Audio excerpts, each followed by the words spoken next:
This matchup kind of goes way more in Byakuya's favor because he definitely has the speed advantage, and he also can, you know, he has set play.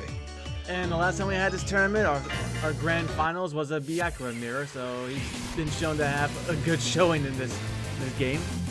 Yeah, so when it comes to Enkidu, he does have some counters, but those counters don't go as far as, you know, for example, Hakumen in another game. So it's kind of going to be interesting to see what he can do here.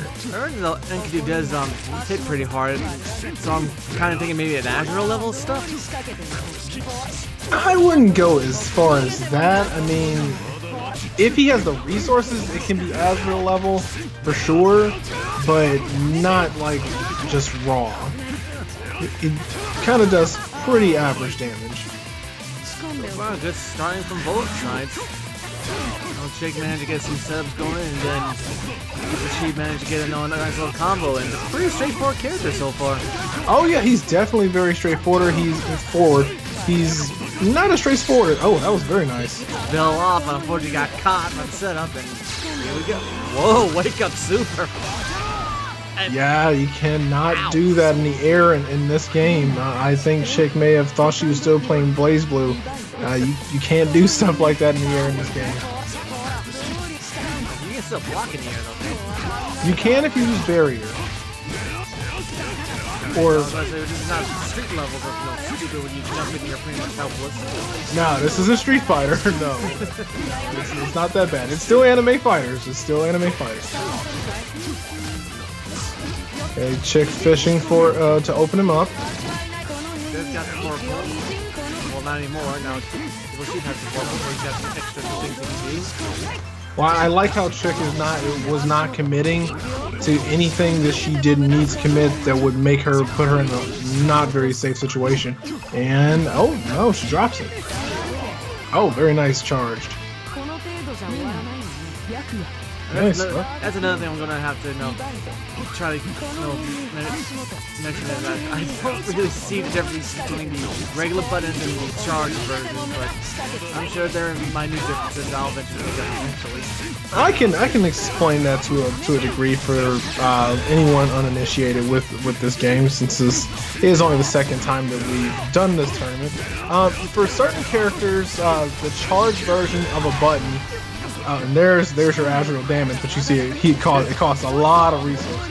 But for charged versions of buttons, what it does is it adds extra properties to certain moves, and it also will cause specific attributes. So I main Phonon, so for example, her 6/6 charged B becomes an overhead, where it's standard it is not.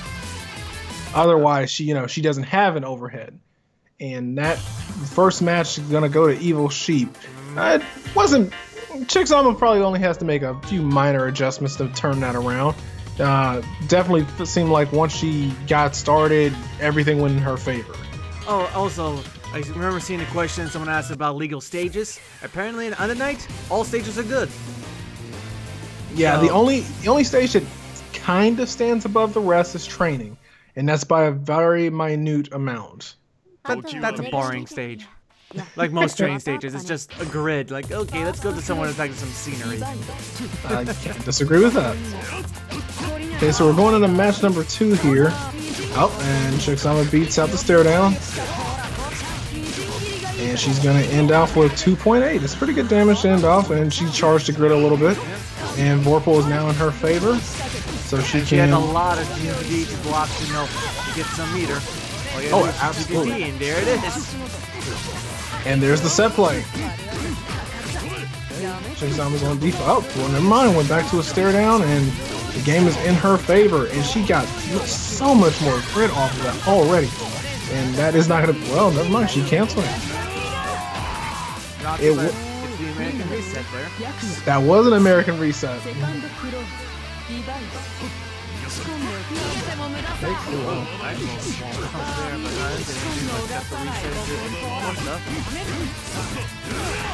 Yeah, I can see. Like Enkidu's got an upward kick that's very similar to Broly's.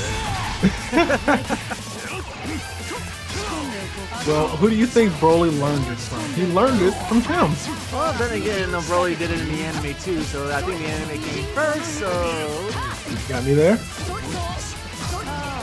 And Chixama's fishing for a way in. Oh, he got it with the cross up.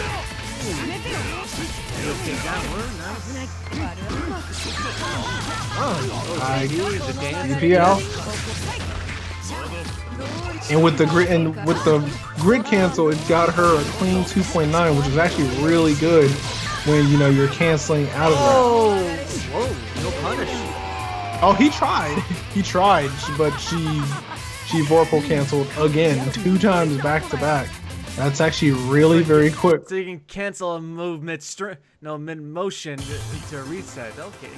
Yeah, it's not like rapid where in Blazblue where rapid canceling you have to touch something. It's somewhat like Guilty Gear where you can just get out of it as soon as you've done it. But unlike those other games where you lose meter, you gain meter by doing that. That is true. That is true. Alright, so we're in set 3. And the game is actually pretty even here. It doesn't seem like either player has a huge leg up on their opponent. It just needs to tighten up those combos, make sure she gets a full conversion, and Evil Sheep, when he does escape, he needs to punish when he can. Absolutely, because it seems like once Chick is in, she's in, or once she gets her set play going, it's done. Oh, and that's a broken grid. Yeah, that's gonna be around. Oh, that was pretty horrific there. Okay, Chick is starting out. Oh, he didn't punish in time.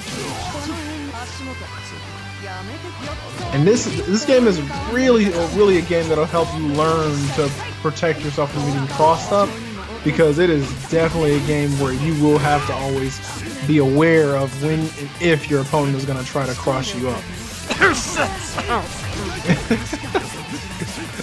Yes, because in this game, overheads are pretty obvious because they're all relatively slow. No character has one that you have to worry about them running up and just throwing at you. And look at all that damage he put on the board because he had the resources. It really looked like it hurt. Oh, and there we go. Got the cancel into no DP, but DP's back and barely misses the kill. Evil Sheep literally has no health left and takes the win and the set. He tried, Chixama tried to bait him out into a response, but the problem was that they were both so low on health that he didn't take the bait. He was afraid if he pushed something, she was gonna win. So I can definitely understand that. So that match goes to Evil Sheep. All right. So let you guys know that on the loser side, let me see here.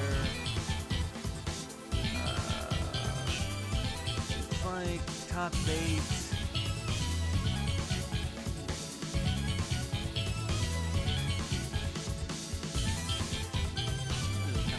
Looks like we'll go to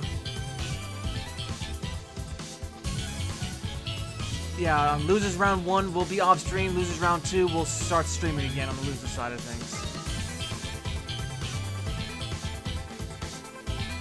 Okay, so if I'm looking at that correctly.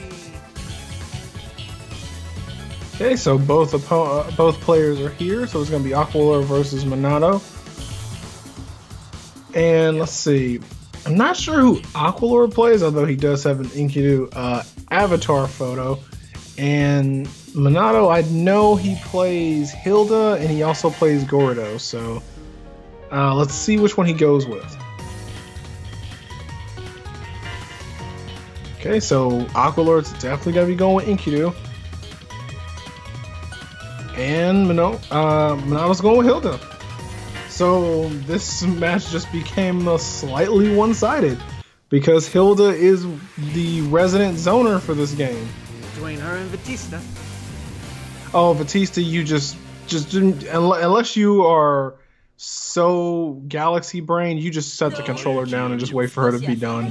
Because once she gets started, it's pretty much why are you still playing? Oh wow, and opened up with a counter. That took a lot of know-how to know when your opponent's gonna do that. Because he's by his fair share of Hilda's know what the usual habits are. That is true. Rolling kick, got the corner pressure. Nice barriers. Counter hit, but no falls there and loses his turn. And when it's Hilda's turn, she's gonna take it, and she will force you to work to make your way in. Okay, not sure what he tried to read there. Not sure why he would have teleported in. I mean, it would have made more sense. You know, Enkidu is such a close-range fighter. He's not like a Katsuki where, you know, he has projectiles that can potentially, you know, cover him while he gets in. Enkidu's all close range.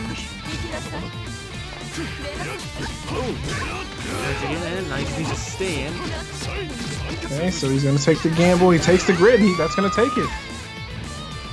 Yeah, I gotta say, for me personally, I would have stayed far away. You know, a zoner's best place is away from her opponent, forcing them to, you know, try and get close to you. Well, it seems like Hilda's moveset does allow her to know attack things at close range too.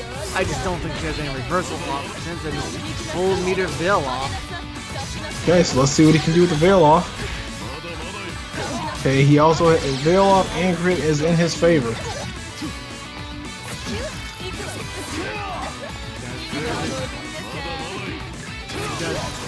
See, this is where you want to be. This is where Hilda wants to be. She wants to be on the other side of the screen, throwing those swords at you to make you think of a way that you can get it. Veil off again 2 times in 1 round. Oh, looks like it's a bursting that's too, so trying to get off the pull, but unfortunately this can ouch, that's gonna hurt. And that's raw damage. That is gonna be the round. This is not super. This is like the actual finish, right? Yes, it is. And those, varying by character, they do about 3.8 to about 4.2 if it's raw. So yeah, those things hurt if you take one raw to the face. It's kind of like essentially taking an Exceed Excel during active flow to the face. You don't want to do that. Enkidu is in, Aqua Lord is in, he is staying in, he is not getting pushed out. And he is going to, he tried to use every resource to end this as quickly as possible. And we're Bastion, am I the one who's sounding quiet again, even though I'm speaking right into my microphone? Ouch.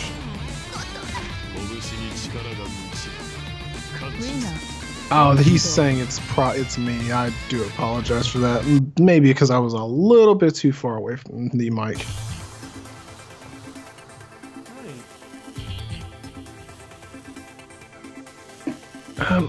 If I were to say how he would have to adjust, how Minato would have to adjust, I would say play Hilda's game, don't play Enkidu's game. Stay long range. Oh, well, never mind. He's gonna switch to Gordo. Ooh, sounds fantastic, and is English dub, by the way. Out of the English dub character so far, Hyde definitely wins. He fits them. He definitely fits. He fits so well, so well. I almost have half a mind to actually want to play him how well his voice fits. I would say this though, after that last stream that Artisans did with Coefficient, I never realized until then, but Hyde and Junior Comedy have almost the same battle stance when they start a fight. Yes, they do. Yes, they do. Okay, so, and for this matchup, Gordo obviously has the range advantage, but the difference is that it's not, the range is not one-sided like it would be if he was still fighting against Hilda. So, you know, Gordo likes to be, you know, mid-range, whereas Hilda likes to be long-range. So, even if Gordo gets a confirm, he kind of wants to be a little close as well so he can get in, you know, Grim Reaper and get everything he wants to do. So he got the dash. He's gonna take those command grabs. I don't blame him. Take them. Block. Yep.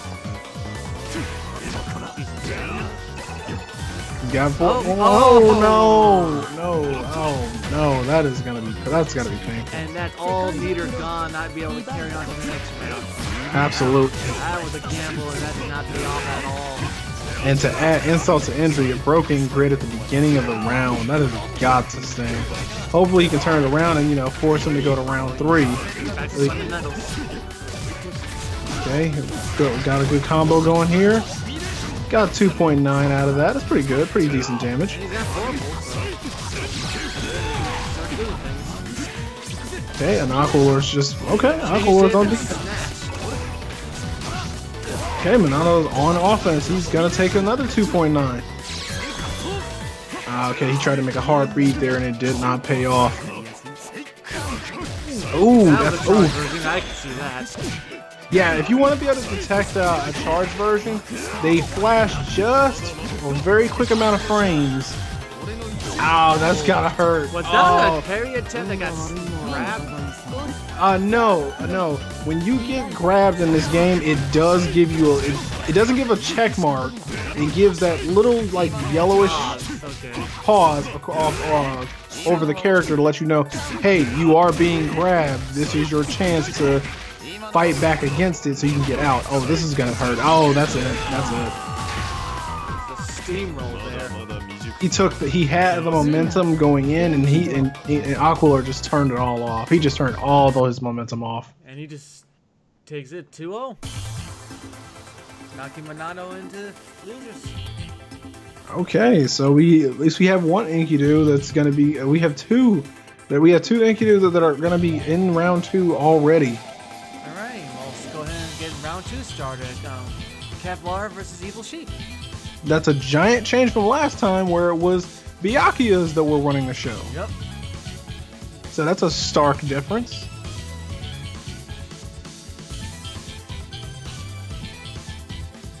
So anyone feel free to play phone on. You will not disappoint me. I just want to see some representation. And I'll jump on that bandwagon, but it'll be Yuzu instead.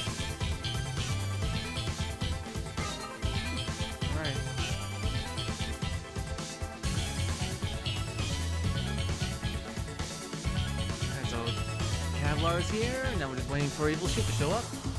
Yes, Evil Sheep, it is your turn again. Aqualor in the chat. My tournament nerves didn't kill me for once. Awesome. Means you're getting used to it. I mean, one good thing about Under Night is that aside from having one of the best, well-praised tutorial modes ever made, is that it's a very good representation of, you know, being a game based on fundamentals, especially for an anime title, where, you know, most anime games it comes down to, hey, what is my opponent's special character able to do versus what mine can do. All right. Okay. Right now we have a height versus Enkidu. So pro tag swordsman versus overpowered martial artist. Show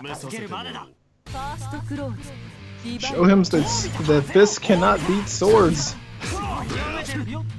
Okay, so Kevlar is. See, exactly. Projectile destroyer. Yes, absolutely. So see, Kevlar is actually playing it to where he's staying right outside of his range, and so that way he can stay safe. That's one of the things that makes Hyde really powerful in the game. Okay, so what's the mix-up? Ouch! He's in. He's in. That's gonna be the round. And Hyde's damage is really good for little to no meter. Very, very good. I'm just going by, you know, character terms, what it looks like. I don't know the characters at all, so my statements most of the time will not, you know, reflect what they can do in actual battles. Kevlar, he's just a boy. Calm down. 3.2, 3.7 combos back to back. And he's still on a perfect. Oh, that's going to be the match. That's going to be the match. 3.7 combos back to back with a perfect on top of that. Kevlar is a contender tonight for sure. He wants that $50. $50. Absolutely, absolutely. Like, that was very convincing. Let's hope that Evil Sheep can make some very fast adjustments because they will be well needed. Kevlar really looks like he really knows the ins and outs, and he has played this game before. Okay, here we go. Yep, good vibe. There we go. Evil Sheep is in there at round start. I just need to keep the pressure going. And a stare down again. I guess he was waiting for a DP and it never came out. And it would have. There you go. There's that tech grab. Very nice. Okay, that's gonna be about 3 point. So some good. Oh, very surprising. Very nice. And cancel it to get the meter back as well to keep his turn. Not only to get the meter back, but also to take the corner as well and keep the pressure. Okay, and Hyde is in. Kevlar is in. And just look at that damage output. Just look at that damage output. Oh, that's gonna be the round. Kevlar showing no fear from Evil Sheep's pressure.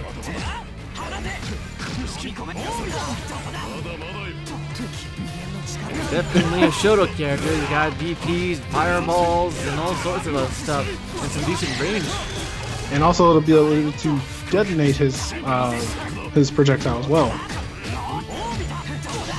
And perhaps some safe pressure. Oh yes, his pressure is very safe at times. It's the grid canceling really helps all characters whenever they try to go for something that is not safe.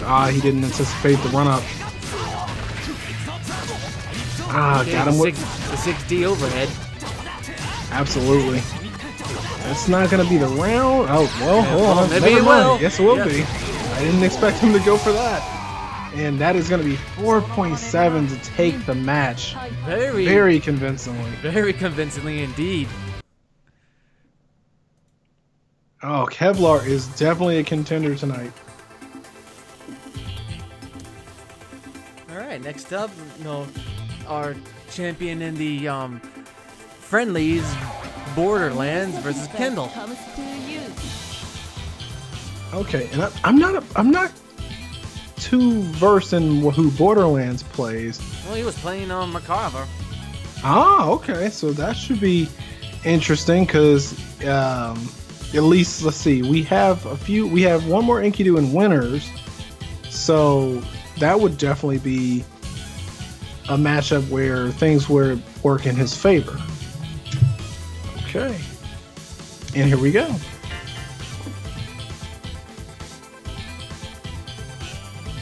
Okay, so it looks like it may potentially be a Gordo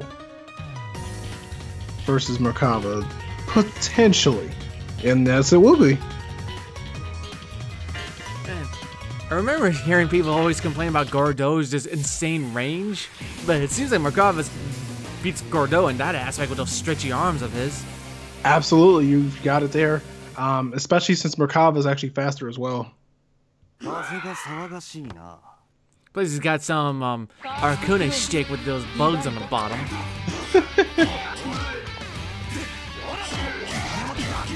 Okay, we're going in. Okay, what's the mix-up? Okay, it's gonna be Gordo's turn. Oh, he drops it. I guess there was a micro dash needed for that one and didn't quite get it. Trade. Oh, the 6C dash out. That's not bad. That's not a bad option to get out. Okay, it looks like both players are fishing. But it looks like Merkava's in there. And that's gonna be the round. A little bit of a scramble there, but look, it looks like Borderlands is more comfortable with it being a scramble, because he has the range advantage. Plus, for some of his moves, he definitely has the speed advantage as well. Apparently, according to chat, there should be Gordo is winning matchup wise. I mean, I understand that he does have a move that does go about 3/4 of the screen, kind of like Hazuma's chains, but at the same time, Merkava also has one, but it goes on the ground. Plus, Merkava can fly, as you just saw as well. Okay, and Borderlands is in there. He's on offense with the grid just went into his favor.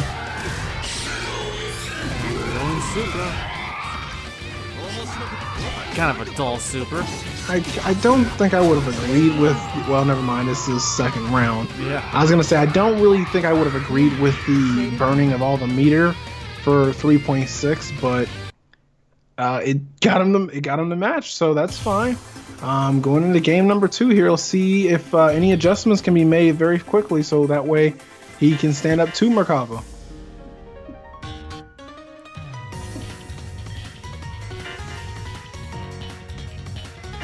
Say that super from Merkava was kind of boring, just flailing his arms. That's it. Couldn't be a little more flashy. Oh, the flailing of the arms is actually a meme. So it's a meme. So it's not boring. It may look boring, but it's a meme. Rest assured. Yeah, Grim Reaper out of the gate. Can't say I agree with that option. And Borderlands is going to be in there, and he's going to start doing playing his game. 2.6. Grim Reaper or Reaper time? Oh, wow! This is a little painful. Okay, he's turning it. Oh, this is comical. Just gotta love being able to jump that far just from grabbing your opponent. That may be the round. That's gonna be the round. Yep. 3.8. Very good damage. Very good damage. So Borderlands definitely showing some skill and some familiarity with Under Night as well. Caught him, but unfortunately No he went the confirm. wrong way. Oof, yes. You cannot blind 6C into your opponent. They will punish you for that.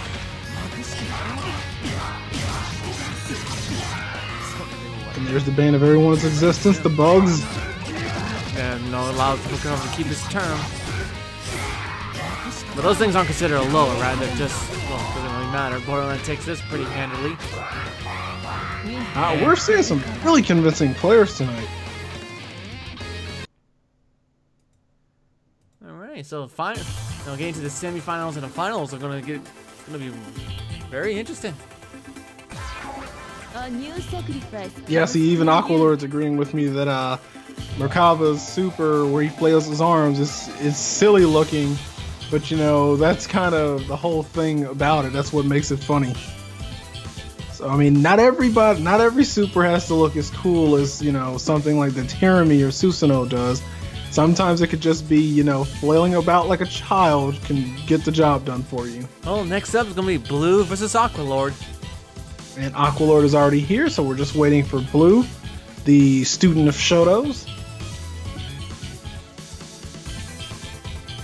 So my question would be which Shoto would he potentially be playing tonight? I would wager Hyde, but I've not played him personally in this game, so I can't say for sure. He just gotta wait for him to show up. I haven't seen him in the chat all day though.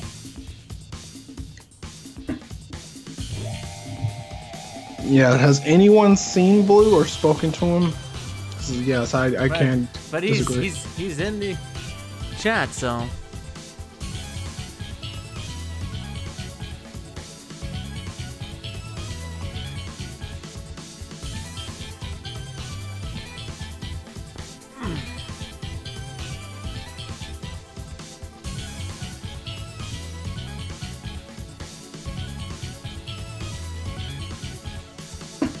Okay, so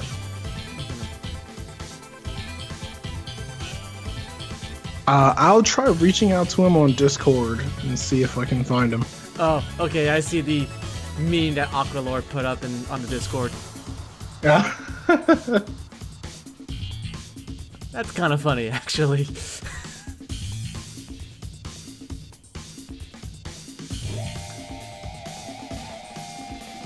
Oh, there he is. Alright, so as soon as he gets in here, we will be ready to start. Yep.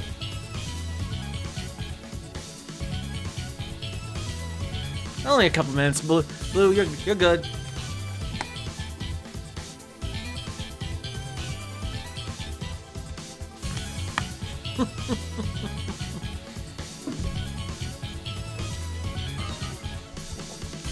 All right, and there he is. Oh, he's got a Seth avatar. That's... You know what? I cannot imagine Blue playing...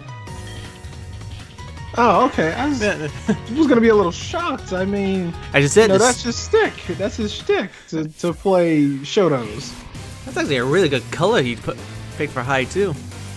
Those are Seth's colors. That's what makes it a little funny. Oh.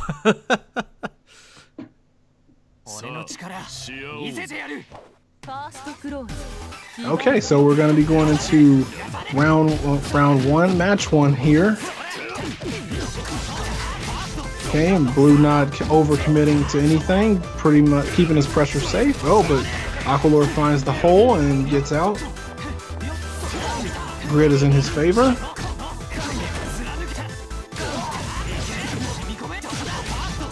Very nice. What's the mix-up? Oh, nice counter. Nice. Oh, but he answers back with a DP. Can't say I disagree with that. The guy's turn back, and this should kill. And that's that high damage, being able to take things really swiftly. I can't say I agree with Aqualord opening rounds with, you know, unsafe buttons, because if he gets checked, it's really gonna make him pay for it. He's just making call outs and he's gambling pretty much. If someone presses a button and he gets the free damage, and good for him. But most of the time, people are going to respect the round start and back off, especially when it's someone they know it needs to be in your face. Absolutely. So I mean, he has the damage output, but you see exactly that's what I was getting at. Is he twice he just does something when his opponent is half a screen away. Yeah, see, if I were to recommend, an adjustment, you cannot mash on wake up, even your opponent's wake up. I mean, sure, you can meaty them for a wake up, but aside from that, I would not recommend just, throwing out any button you choose. Definitely in both those times, his opponent was nowhere near close, and he just did something. But it looks like he's going to think about doing a character switch. To Akatsuki? Oh, that's a little shocking. To one of the two guest characters. But you see, the thing about that is, when he was pushing those buttons when his opponent wasn't close enough, he has to remember, Hyde is a Shoto character with a DP. So even if, he woke up into those buttons, if he'd have woke up into a DP, that would have cost him, greatly.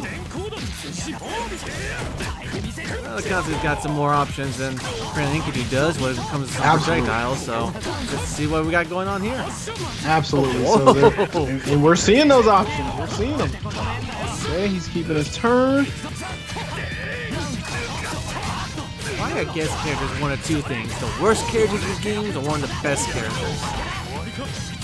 I wish I could answer that question for you.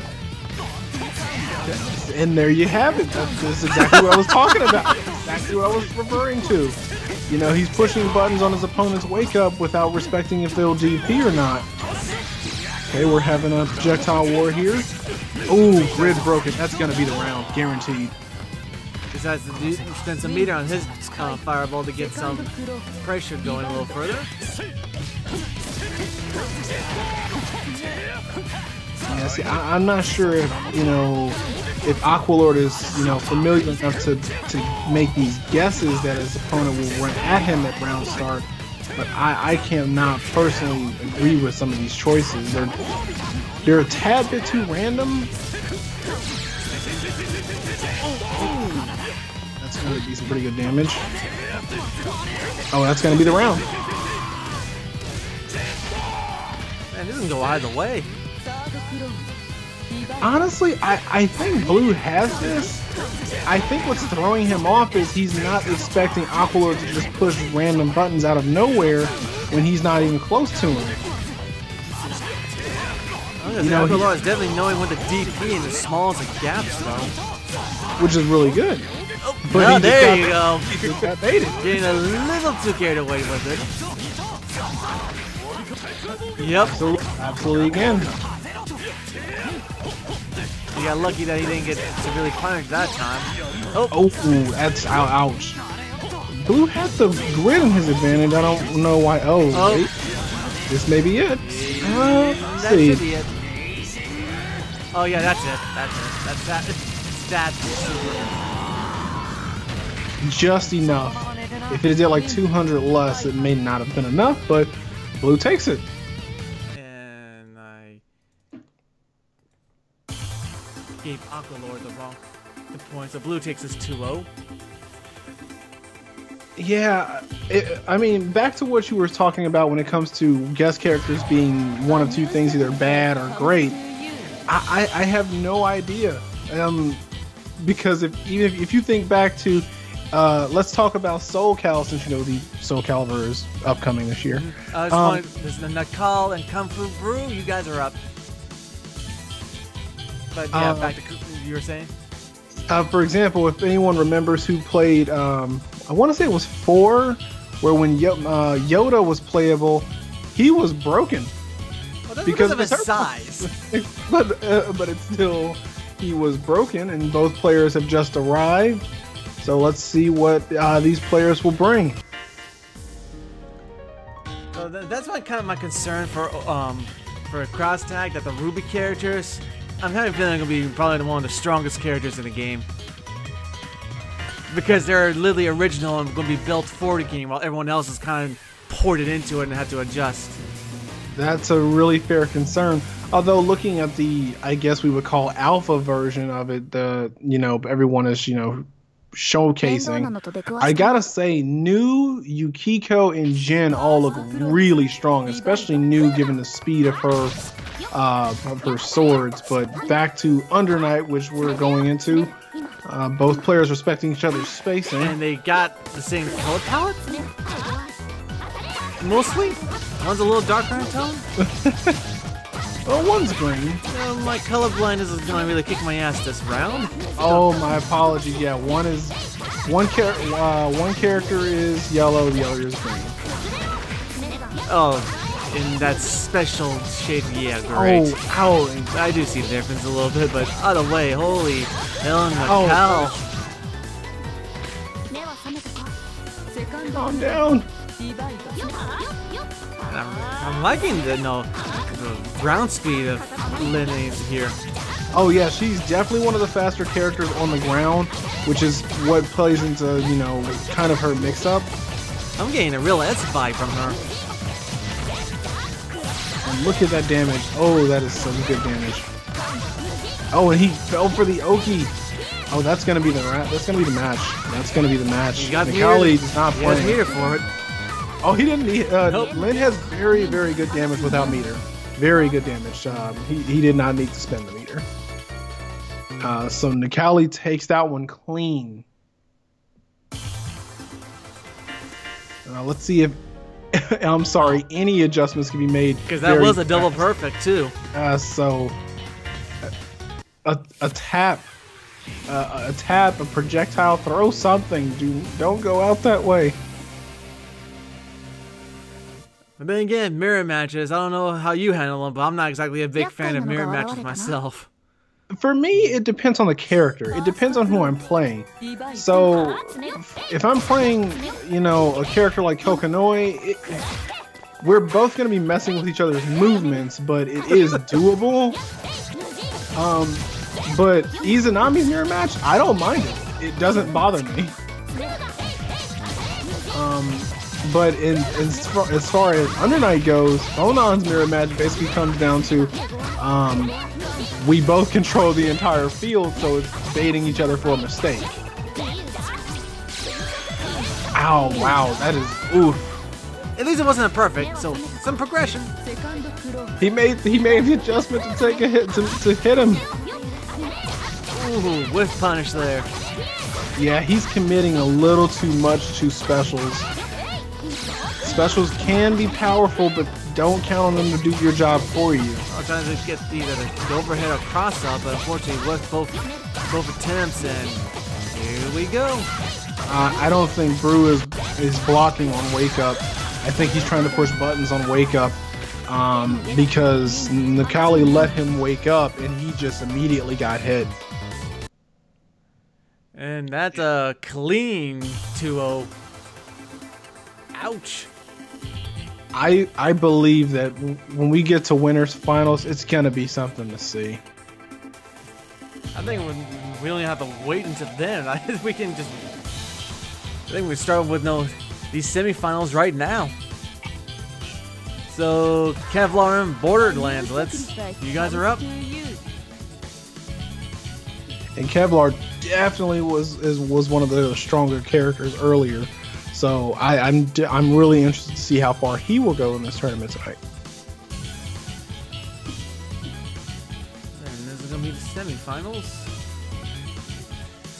But everyone is hyped for some of the guest characters that have been announced in SoulCal already. But I'm just asking, when's 2B gonna be a guest character?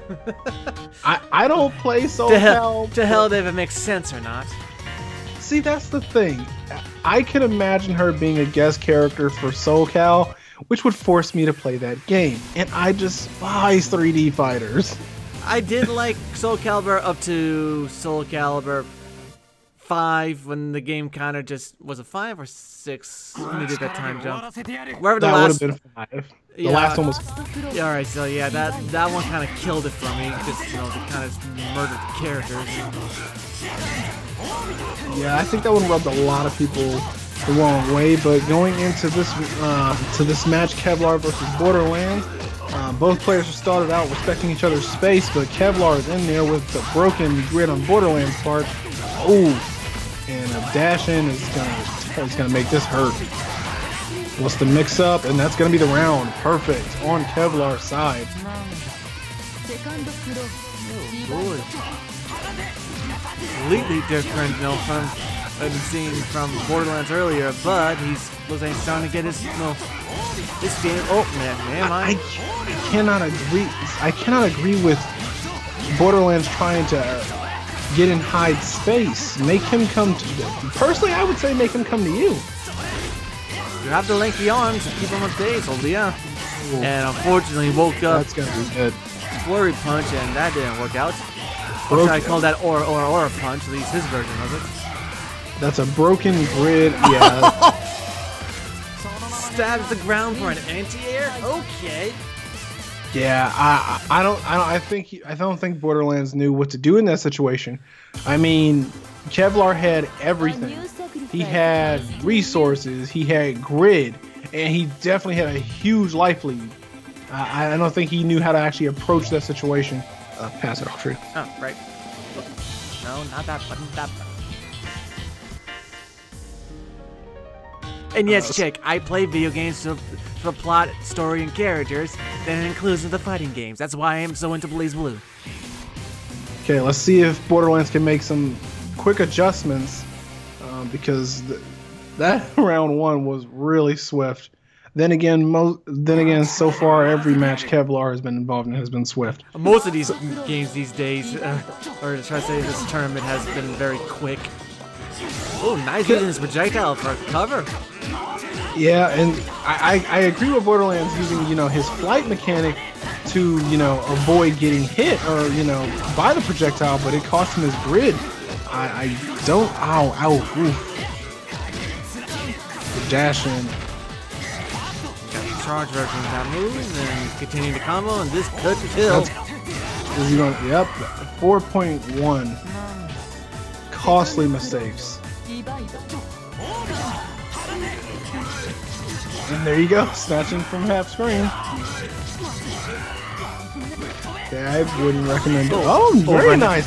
Very nice change of tactics. He had already conditioned him to expect it. Very nice. And with the guard break, just recovered finally. A little fearless of not expecting a DP, but I can understand it. I mean, he's got full advantage.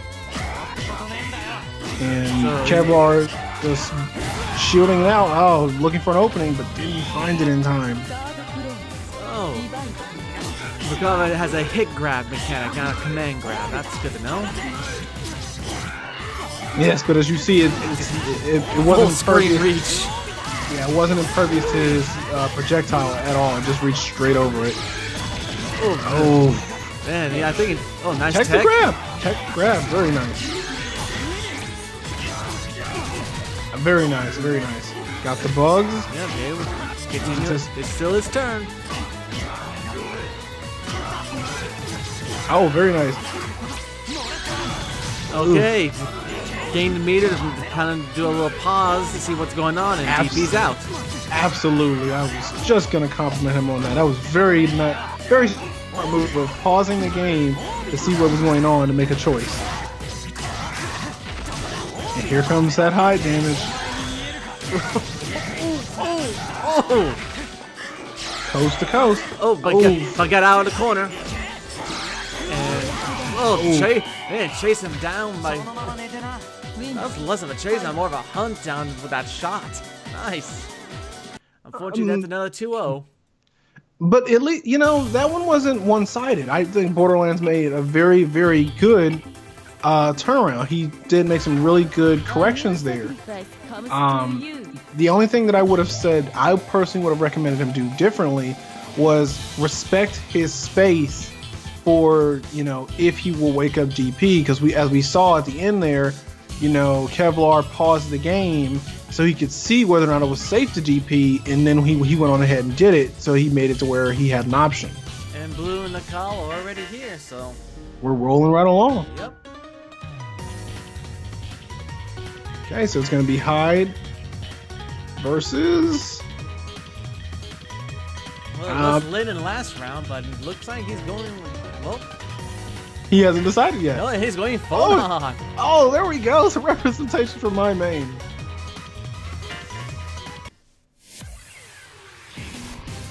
Okay, so for this matchup, obviously Phonon has the range advantage, but when it comes down to what characters has an advantage, it's not really so much as clear. It kind of comes down to range, because Hyde does have a better overhead than Phonon does, whereas Phonon doesn't have one that's very useful, especially if your opponent can see it coming.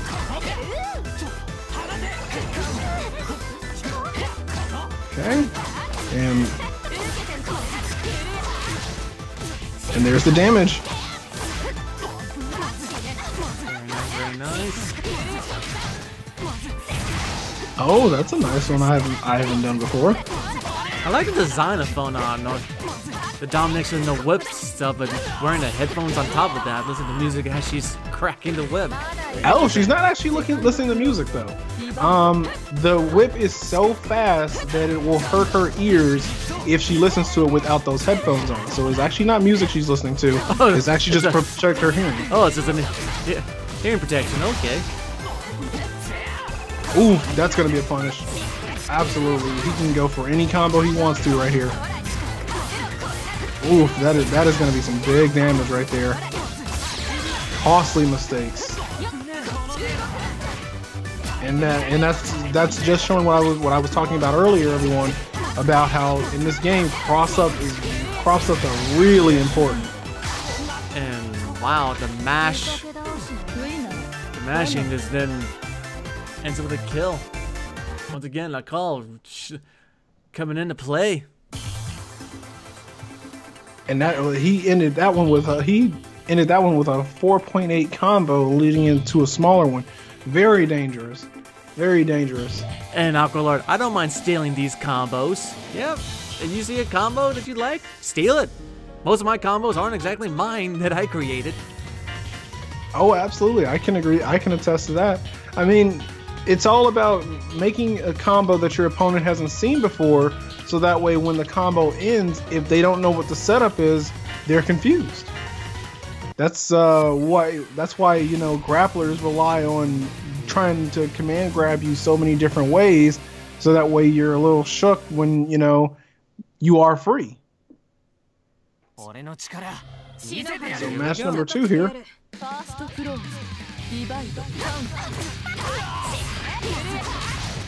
And just round start 2C. I can attest to that. If you got the range and keep it safe, why not?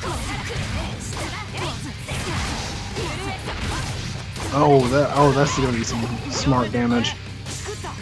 Broken grid. He was pushing buttons. Ooh, DP, but made it safe. Perfect. When can Blue press a button? Macaulay is not giving him the chance to push a button. And I also don't think Blue actually knows the matchup either, because it looks like he's confused as to when it's actually safe to actually do anything. Okay, he finds his way out. See if he can put some damage on the board. Oh, Phono's in build off state. Okay, that's when he did that. Okay. Turn it off so he can get some meter back. See with Nicole, what's the mix-up? Get some staggers and. Oh, broken grid. That's it. That's it. Yep.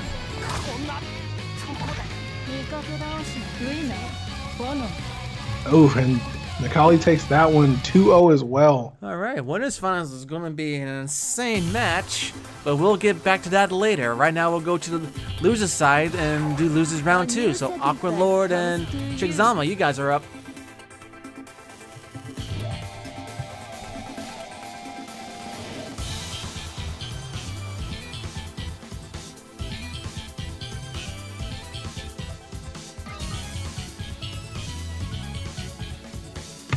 Alright, and Aqua Lord is here.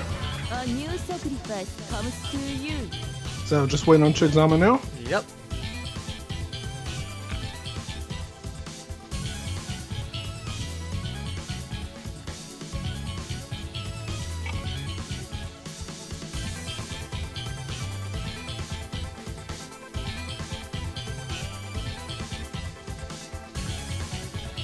We're barely an hour into this tournament. We're already got most of the winners done, and I'm going to the loser side of things. It's because we have such strong players that are coming to play, and they know so many huge damaging combos and setups with their characters that no one has seen before. It's really showing. Alright, I'll be right back. Okay, Chigzama has just arrived.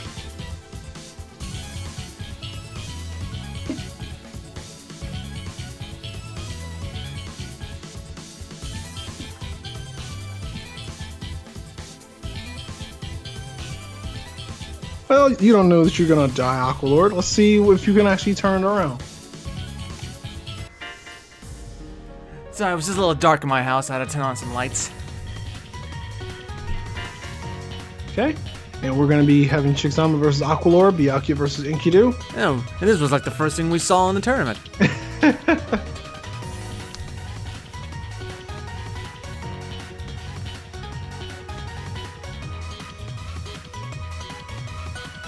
So who's taking their sweet time?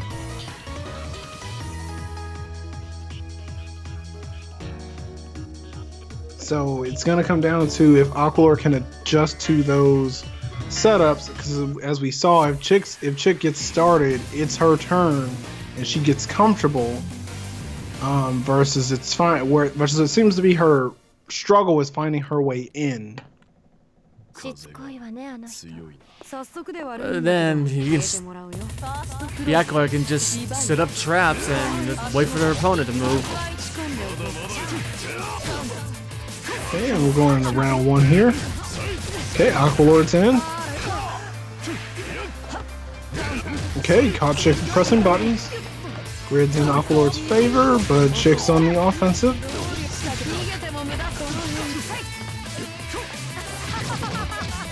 Oh, nice blocks. Very nice blocks there. Nice. Got me with a punch and... Why did you let Chick out in the corner? Okay, little stare down there. But Chick has full resources. Let's see if she makes use of them. Oh, wake up. Oh, that's gonna hurt. Well, if it gets you the round, might as well spend it. Well, speaking for Chick's side, she was anticipating him to wake up counter, I believe, or to wake up super, but she got hit by one that had a little range to it. That's like twice now.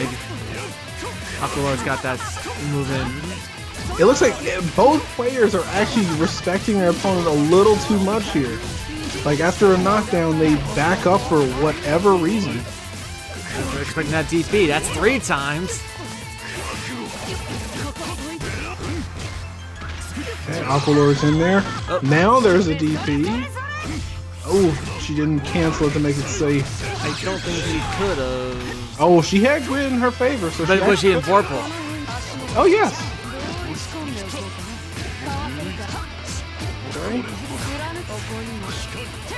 Oh, and there's the punish to take the match. Right, and yes, everyone, the remaining matches of the tournament will be streamed.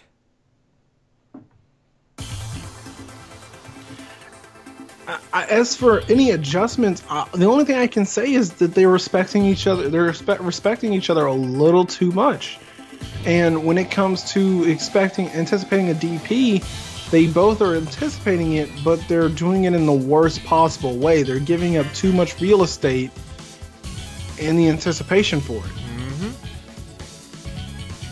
I mean, yeah, it's good to expect your opponent to DP, but don't let them out of the corner in anticipation for it. No, take the block and do a stare down, but like you said, don't just backdash and then all of a sudden, they can just, I can leave the corner? Okay. These 2D fighters, you kind of want the corner. Absolutely. Especially if you know you can punish. There's not too many characters who can dish out the damage equally in mid-screen and corner. And see, the thing is though, is that if they were playing against a character like Hilda, if you give her that much room, she'll just teleport and then all of a sudden it's you in the corner. Because she will go on the other side of you. So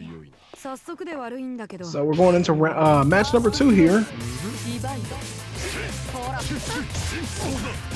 Again, Aqua opens up with something and doesn't get punished for it. Okay, Chick doing the pressure, kept it safe and got the frame trap. And this is where Chick wants to be. She wants to be able to make her setups so that way she feels comfortable in what she's doing.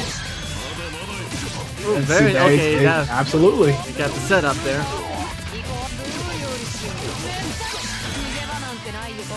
And there's the reset. That's what she needs to be doing. Absolutely. Get the tie up and then set up the traps. Ooh, he found the answer. Ooh, broken grid with the grab. He's got a lot of resources. Oh, but Chick will take it with a poke. Yeah, but he'll take that meter with him to the next round. Which is always a oof. Yeah, just might as well just stay there and let shit come to you. Absolutely, because otherwise that will happen. So if I remember correctly, you actually can destroy those things. You can, but again, that's going to be wasted time trying to do that.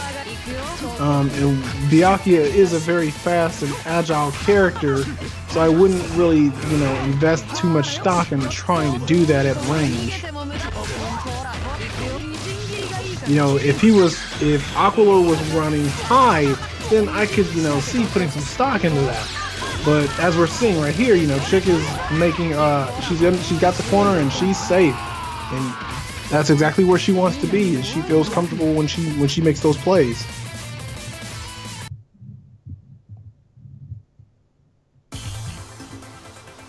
Okay, well, this is 1-1 right now. Okay, let's see if either character can make some final adjustments. He did well in the first set. He just needs to remember what he did in the second set to do that in his final set. I think the catch was for the first set, he was trying to gauge what Chick-Zama knew. But in the second set, I think it was he saw she knew too much. Okay, so let's see he's debating between Enkidu or Gordo or someone else. Oh, let's not do that. let's keep it safe and let's keep it respectful.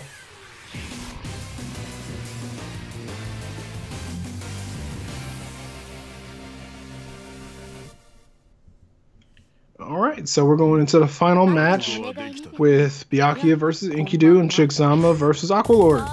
Here we go. First clause, divide. Okay, Chixama's going to set up her some traps. Okay, might as well. That's might as exactly well. What I was gonna say. That's exactly what I was going to say. Like, I wouldn't blame you for doing that. Wow, and gain all that meter. 2.9 and with the 6D, excuse me, dash up to take some damage.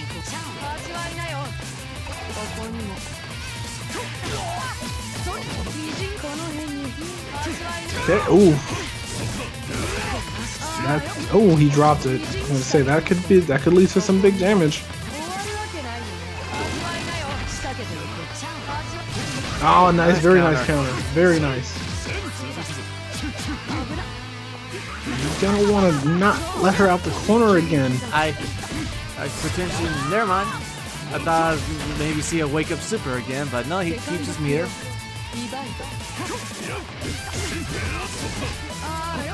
Okay, and he's trying to figure out how he's gonna want to approach this. He's dropping his B&Bs a little too consistently here. Oh, recovered away from it, but still got caught from the webs. Oh, and she's got him boxed in actually. Okay, one of them is gone. This is where he does not want to be. Ooh, dead angle, and she blocked it. That's gonna be the round. Yep. We're gonna be going to the final round for this match. Alright, so this has pretty much been a fight of who gets the momentum first. Absolutely. Got some decent range to it. Yeah, it looks like Chixama is trying to not overcommit too much, because she's realizing that, you know, again, he's a little bit of a wild card here. He'll throw whatever he thinks will actually get him in there. Ooh. Oh, very nice.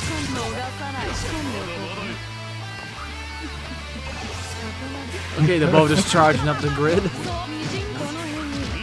And Chixama's got traps set up, so even if for some reason Aqualord is able to get out, he has to be very careful to not get stuck. Nice. Yep, wake up super. I thought that was going to come eventually. Got out of the corner.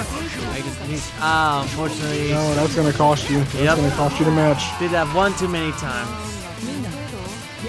Okay, and Chixama takes it over Byakuya 2-1. And Aqualord is out of tournament. And it looks like Evil Sheep and Kendall did do their match off stream, you know, I mentioned before they were on, but alright, so Chicks, stay put, you're still in against Borderlands.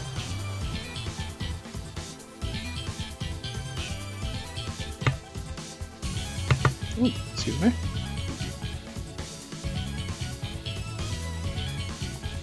So I guess it'll be to see how far Chick can go before she runs into one of the heavy hitters tonight and see if she can take one of them down.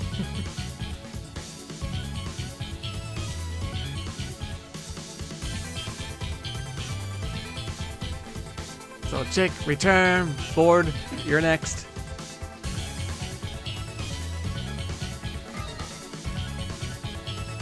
But okay, and Borderlands just arrived, so we're just waiting for Chixama to come back.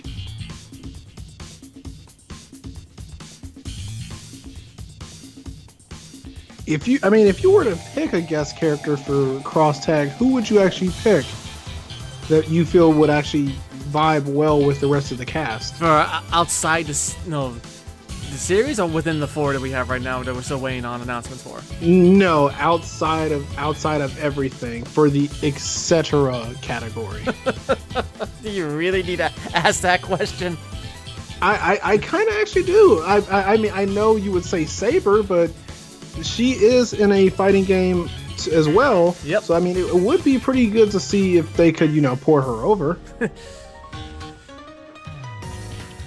That's what if that would ever be a thing, which it won't be, but that ever will be a thing. As Saber Team Forever. I don't care if that would potentially be the worst matchup when it comes to synergy. I will make it work. I don't think it would. Although the install, I mean, both characters would have an install. Only S would be the only one with a projectile. Well, there's invisible air that they can give Saber. But still, yeah. Yeah, Yuka, I know, we're nerds, but still, it's good to dream. So here we go. Alright, match number 1, Shigzama versus Borderlands, and he just pushes buttons out the gate. Okay, and oof.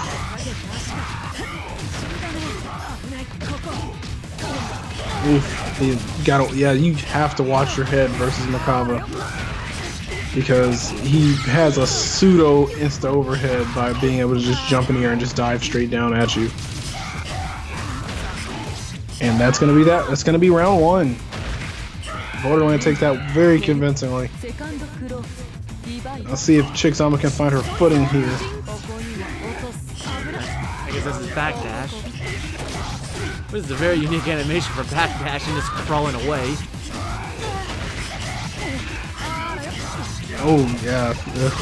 She expects him to come from the air that time. 50-50s. Oh,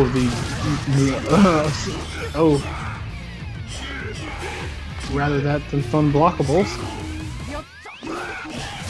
Okay, Shigzama finds her way in. And let's see if she can make it her turn and keep it that way. She's got a long road, but wake up super tonight. It's been getting the job done. And Borderlands takes game 1.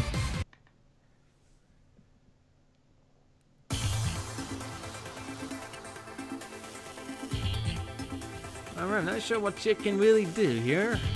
Aside just get her turn and try to keep as much as he can. Well, see, the problem is that since Merkava has the range advantage, Shigzama has to use her speed to take control of everything. So she has to use her speed and, you know, the fact that she can lay traps. So speed plus set play is the way to win this this matchup against him.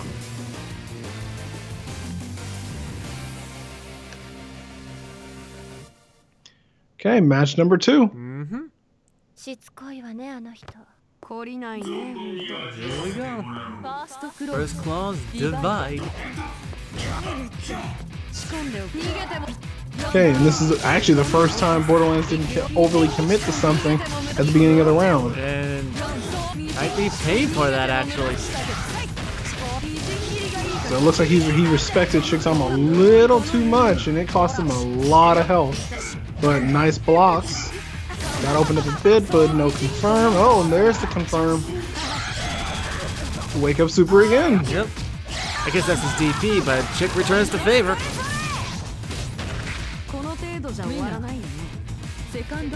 Okay, match number 2 or round 2. Whoa, smacks Chick out here. And so right now it's his turn, and it just might stay his turn for the rest of the round. Oh, excellent use of the barrier to push him back, so that way she could take a turn. Ooh. But this loses the stare down, and back in the corner here she goes.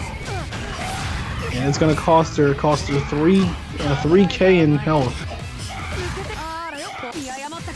Broken grid. This is gonna be a dangerous situation for Shigzama to be in. See if she can hold out until that grid is open back up for her, and if she can keep her turn. Nope. Ooh, and that's gonna be a no there.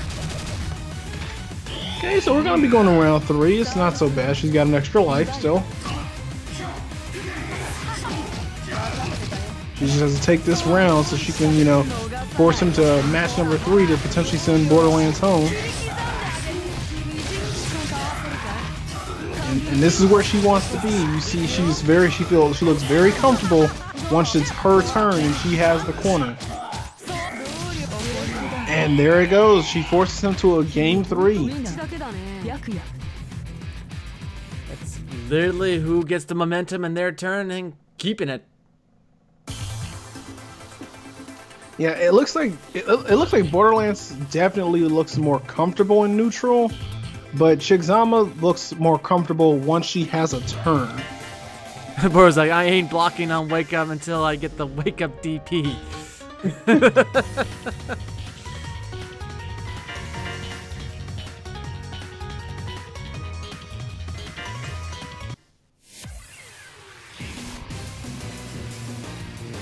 Failing that input that whole last round. Yeesh. I can attest to that. You're trying to DP, but the input's just not happening. Okay, and we're going to go into the final match here. One of these guys has to move on to the next round, and someone has to go home.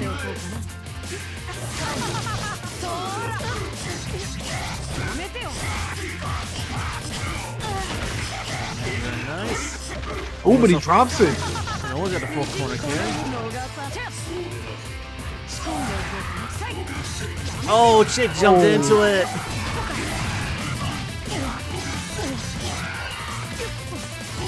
Oh, she jumped into it 3 times. Oh, that time got snatched. That's very reminiscent of what Yuka does with Hazama. Just someone's jump happy, snatches them out. Oh, that's gotta be painful. But Chick it's her turn now. And she was respecting him a tad too much. She gave him too much real estate.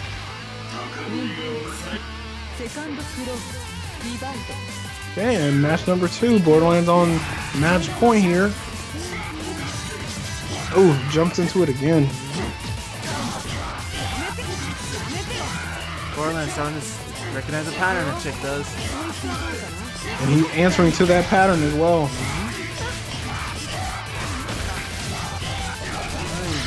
Don't need another heart down. Just one more conversion should kill. Oof, that's gonna be it. Oh! That's gonna be it. Kept the reset throw. That works too. And Merkava will fly off with his prize. A little snack for the road. And that match was actually very interesting. Shigzama showed some really quick adaptations there. It just wasn't quite enough. A new sacrifice comes to you. Next up, I believe, is Blue versus Evil Sheep. Yep, Blue versus Evil Sheep. And Evil Sheep has just arrived. So we are just waiting on Blue.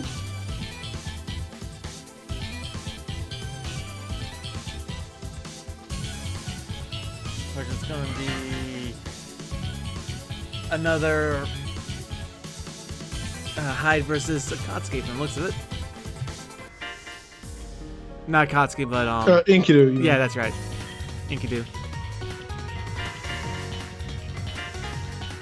Don't know why I forgot Enkidu's name. I mean, his name's based off, Gilgamesh's sword, for crying out loud. He's the spirit of his sword. His one and only true friend he ever had, and ever will have. All right, match number 1. Yep. Ooh, Evil Sheep actually respected Blue's space there and let him make the mistake. I like that. I like how he was toying with him, trying to bait a response. Very nice, very nice. So if you bury her, you're using meter. Okay. Well, you're using it unless you're actually burying an attack, then you gain it. Ah. So you see how he's actually burying those projectiles. He gained meter for it.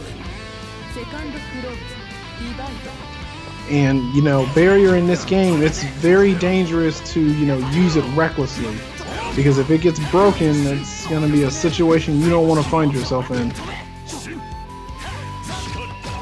Okay, Blue trying to find a way in without risking too much, and he finds it, but drops the confirm. Okay, Evil Sheep has full resources with a confirm in the corner as well. And both players are sitting on full resources. And Blue is also in Vorpal as well. Ooh, no punish. Well, but drops it. Yep, drops it again. Nice punishes, but just not clean with the conversions. Absolutely. Oh, there we go. All right. Got the right delays to get that conversion bit. And I like how Blue is respecting his space just enough to not have to worry about a wake-up super, but did not finish the job and did not finish his food. And Evil Sheep will take this one. All right, so going into match number 2 here, let's see if Blue can make some minor adjustments. It didn't seem like he would have to adjust too much. It just seems that he's giving him just a tiny bit too much space on his wake-ups. According to Obo, apparently shielding takes a little more commitment because you can't switch from stand to crouch a lot, and takes longer than normal blocks. Well, yeah, I guess when you try to use that shield, better know what you're blocking. Oh, absolutely. You have to know what you're blocking. That's the reason why you'll see. Grab goes through it all.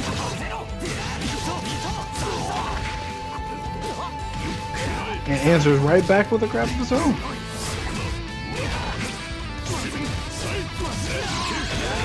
And that's gonna be it. Oof, that's gonna be painful. Okay, Evil Sheep on tournament point.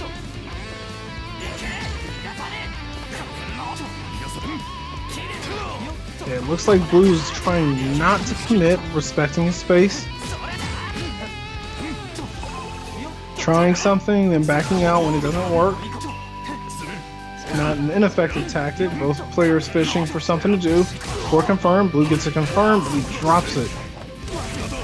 And Evil Sheep has his confirm, and he's gonna cash it in. But he drops it too. More knockdown and ooh, and there goes that grid.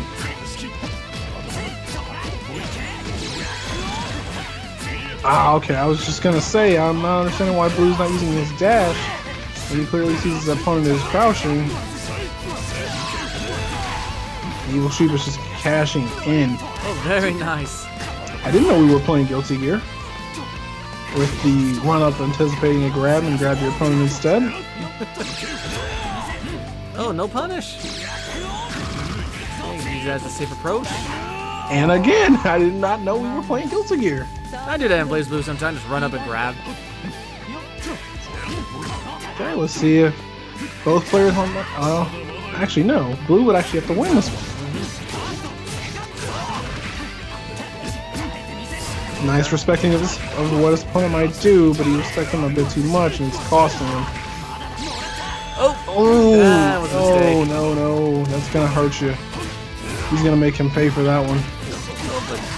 Doesn't get the hard knockdown, and Blue takes down and retaliates. No, he didn't have Vorpal. That's what he needed to finish that combo out. That's why I dropped. Because that way he could have canceled it into meter management. Gotcha. So not enough situational awareness.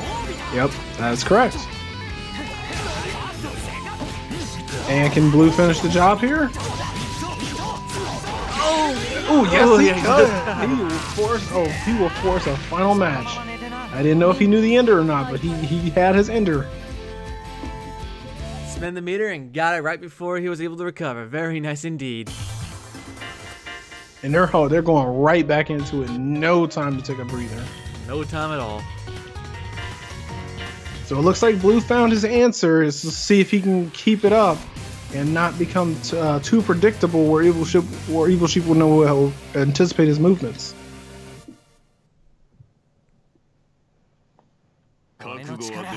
Here we go. Final match. A good fight between these two so far. Absolutely.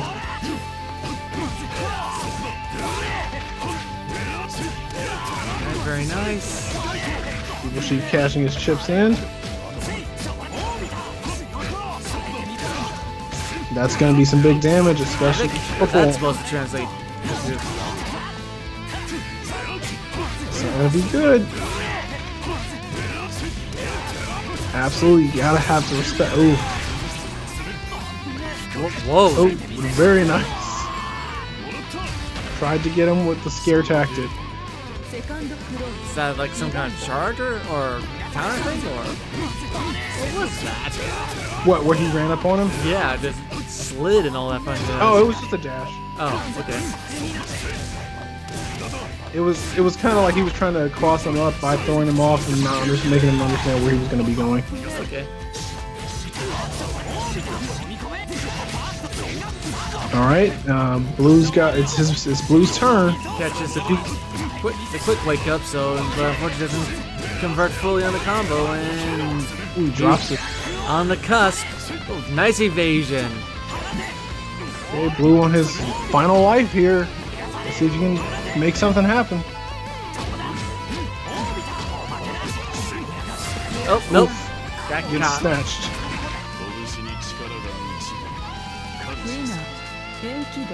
Needless here, we'll advance on and into the losers semis against Borderlands. And Borderlands is already here and waiting.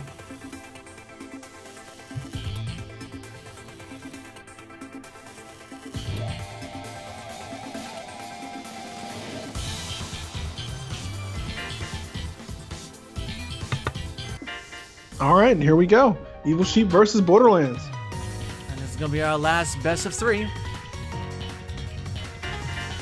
Okay, we start hitting finals. And Enkidu versus Merkava. Merkava obviously has the range advantage, and also the other advantage being his flight mechanic as well. So it's going to be down to Evil Sheep actually knowing, you know, being able to anticipate where his opponent's going to go so he can find his way in and be able to answer and get in and do his own job, his job.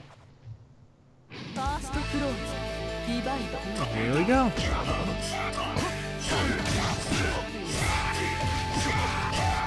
Very nice.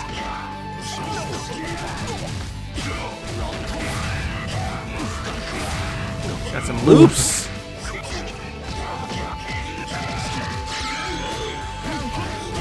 There's the gap he was looking for.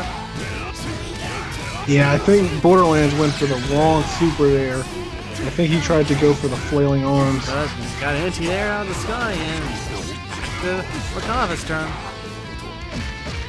Stare down, and I agree with you. She just keep on blocking because this is very impressive. You've got to. you have to know what you're going when you're going to ban. You have to know when it's your turn because he has an extreme range advantage over him.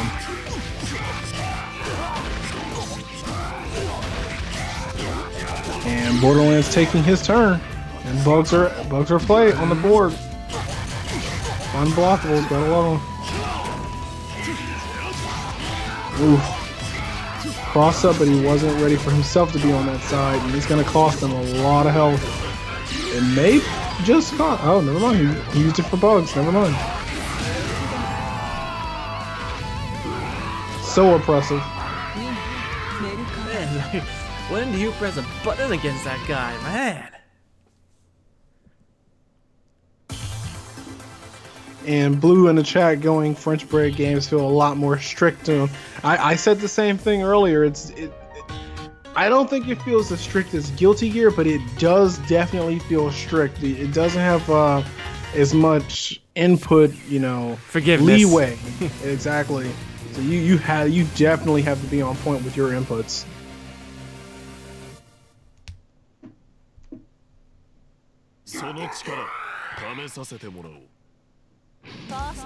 Here we go. Yeah, See well, if Evil that's Sheik can true. find an answer to this.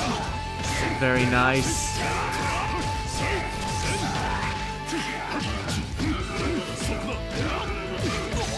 Ooh, and Borderlands finds the hole. Oh, you cannot just recklessly jump in the air against Merkava for a laundry list of reasons. Oh, very nice grab.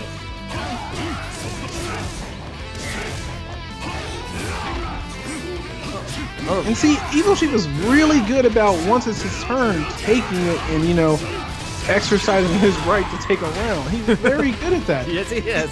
It seems where he struggles is the neutral game. Oh, looks like that's another one area that Enkidu's weekend is known to That is true. That is true. You have me there. That is a point. All right, and Borderlands going in, trying to get him with the reset. Ooh. Oh, Going for an unsafe block string a lot too. I'm noticing. All right, and Ibushi tells him to back off, and they're back in neutral again. Nice charge there. Like I said, exercising his right to take her around. Alright, take it. Very It's nice. gonna come down to one more. Ooh.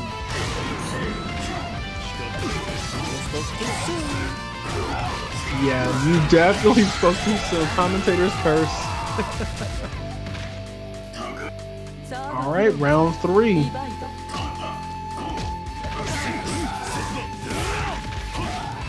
Okay, and Evil Sheep is again showing that once he's in, guaranteed. It's just staying in his issue against, you know, characters like Merkava. Got snatched, but those no legacy mind gravity has again.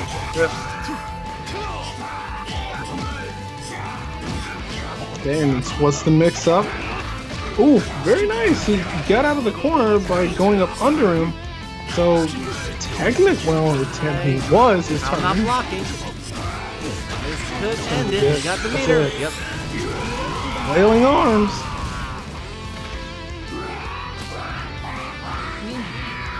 She's been knocked out.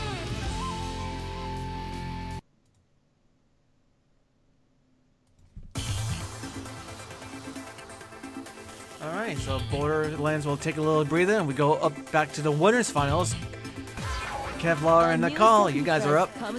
This match is going to be interesting to see because both players dominated their first few matches, taking perfects for both of them.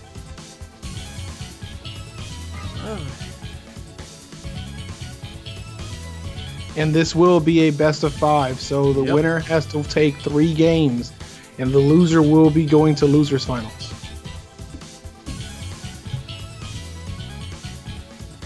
Best of 5.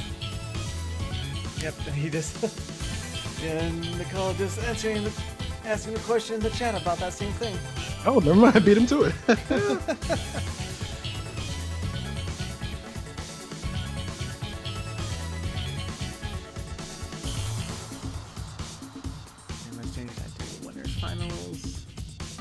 Yeah, this should be an awesome match. Absolutely. Like I said, both players are really strong, so really looking to see what they can both do here. And I believe it was Nicole. Well, and Nicole had switch between characters, but it's gonna be a Phonon versus Hyde match. Okay, so the only real difference here is, you know, it's in Hyde's advantage where he has a meterless DP, but he doesn't have the range that Phonon has. So those are the 2 main players that come into contact for this match.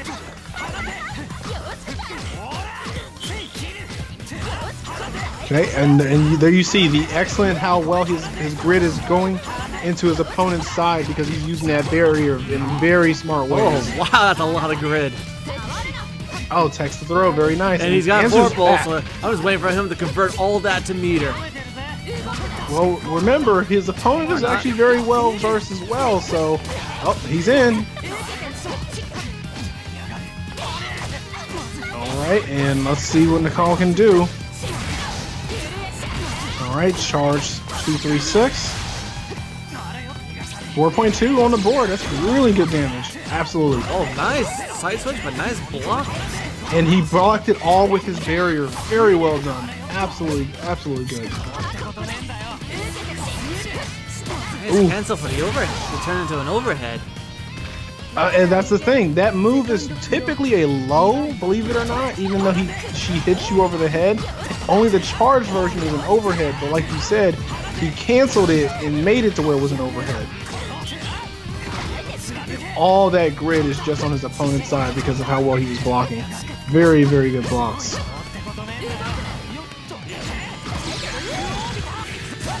Okay, and Kevlar uses some meter to get in to take his turn.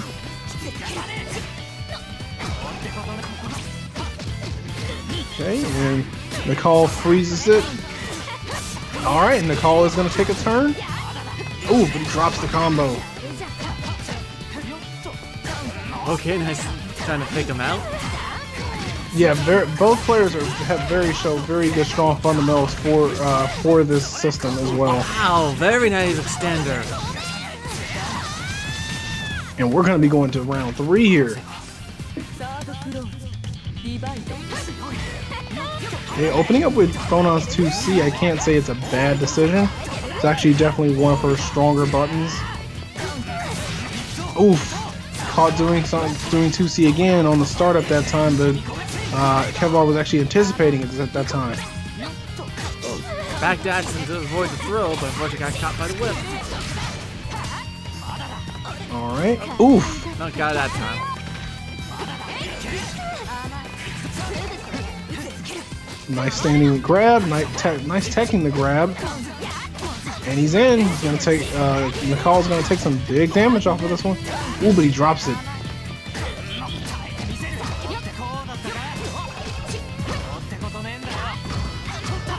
And very good blocks by Kevlar. Put it all into that full meter, but I don't think he's gonna get a chance to cash it out. Absolutely not. Phonon takes that one very well. Very good blocks from both sides. Very good showing. Putting on a definitely very good show here.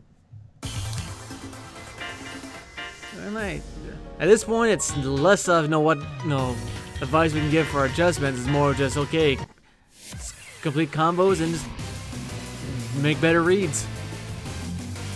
It actually isn't even so much as reads. It's actually kind of coming down to mind games. As we saw in that last final round, Kevlar running up and trying to get the fake out to bait Nicole into making a movement. Oh no! That had high priority than Hyde's projectile. Absolutely, and it was also because it was the charge version as well. That's why the screen shakes when the charge version hits. That's how you can tell the difference.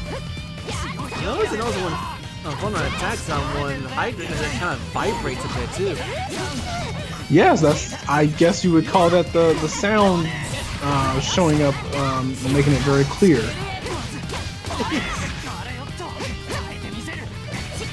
Ooh, got him with frame trap there. This is gonna be the round.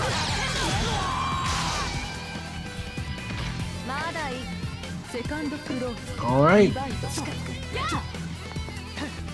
And both players respecting each other's space. Ooh. Oh, that actually was not an anti-air. Really? No, it was not. I just don't understand why he went for that option out of all things. But it worked. Absolutely, I'm not denying that. Very nice. Oh, very nice. Tried to go for it 2 times in a row, but Kevlar was actually ready for it that time. Knows where the gap was. Very nice at the overhead. At the overhead with the broken his grid as well. Kevlar's almost taking 4K.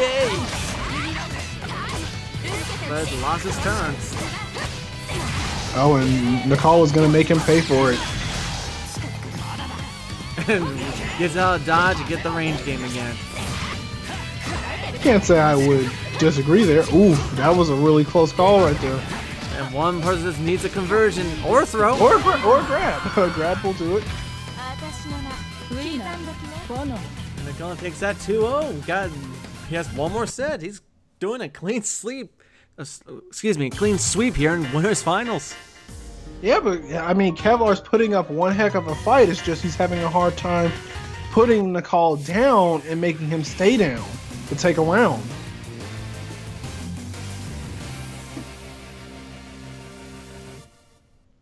So Nicole is on match point. If he wins this match, he will advance to grand finals. Let's see if Kevlar can figure something out here. Okay, Kevlar definitely started that round off a lot more careful than he had, but Nicole is definitely going to make him pay for it. 3.2 is going to cost him. And just getting hit by the tail of the whip is costing him so much life for a small mistake.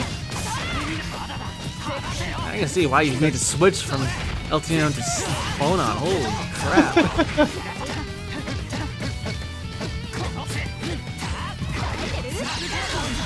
And DP's out just so he can get out. I don't blame him.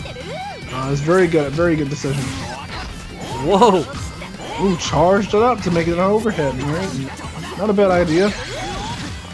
I can contest the long range. Oh, nice. The pause button to see the crowd coming. Jumped out. I think Kevlar just wasted too many resources trying to bait a response there. Very nice conversion there. The extender. That's gotta be a tight window to get that extender. Kevlar's got it down. And Nicole has full resources here. And he's gonna put his damage on the board. Ooh, drops the combo and Kevlar saw it coming. He's gonna take his turn. Very nice, very nice. Get the full maximum damage he can get. And also in Vorpal, but he finished it. That should have ended. And he's gonna take it. Alright. He finally takes a round. Kevlar finally takes a round, showing some signs of life that he can do it. Alright. Kevlar has the corner. Nice corner carry. What do you get here? Very nice. What's the mix up? For knockdown. Oh, nice. Smash the low. Okay, can he? I'm not sure I agree with dropping the combo there to go for an American reset.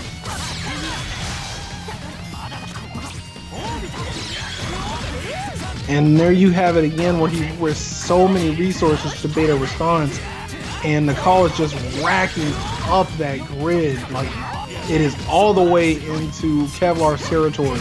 That's how much grid he has.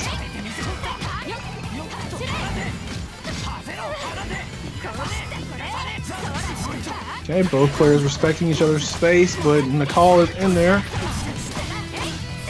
And Nicole is going to put his own damage on the board. Oh, but he drops it. Yeah, Kevlar just needs to make one more confirm, but the question is, can he get it?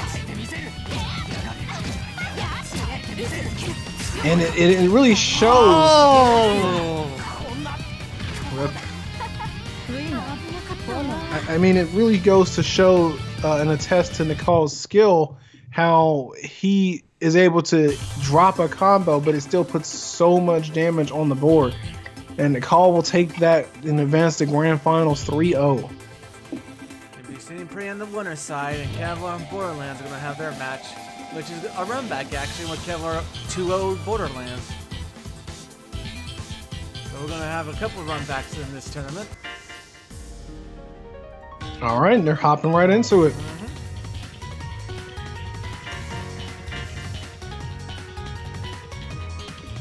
And I'm pretty sure Kevlar wants another shot, so I can imagine the motivation to try and get back up there into the winner's finals. It's definitely going to be a marathon for Kevlar tonight. All right, match number 1, best of 5. Well, trade there, but it's in Kevlar's advantage. Or hits, no stun. Ooh. Nice. Taking his turn. Alright. It just keeps on going. Oh, the combos are long. It always comes down to what their ender is going to be. I'm loving these charged buttons to try and change the dynamic of what type of attack it will be.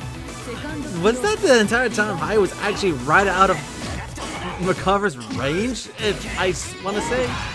Yeah, he was right outside of his range, and he was using charged buttons to change it so that way the button would either be a low or a high, and he had to respond accordingly.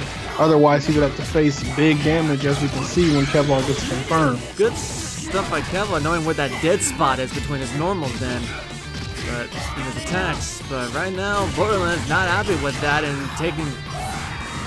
looking like to take this round handily as well. Borderlands showing that he is awake and he is showing signs of life. And I don't blame Borderlands. I completely agree with that decision. If you have to play the lane game, play the lane game. You had all the advantage in the world. I do not disagree with that.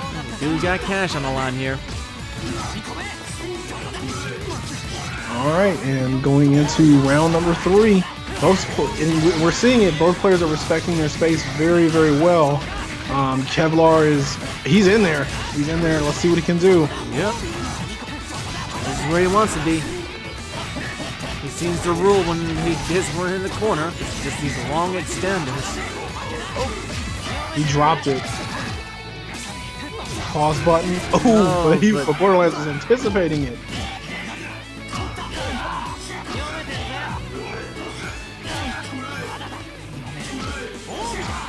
Borderlands going for some pokes. Kevlar just needs one more confirm, but Borderlands is not going to make it easy. He's definitely not making it easy. He's he got it. Oh, he got him with the dash up. He did very well there. I actually think he could have actually turned that one around. So very good showing from both players on that one. Hopping right back into match number 2. Oh, that freaking grid cancel. You spend half your meter and you get it all back. I mean, I like how this game has that kind of delicate balance of literally you can spend it and get it right back. And it also it kind of acts as the game's rapid system as well. So, you know, whereas you would burn your own meter just to do it.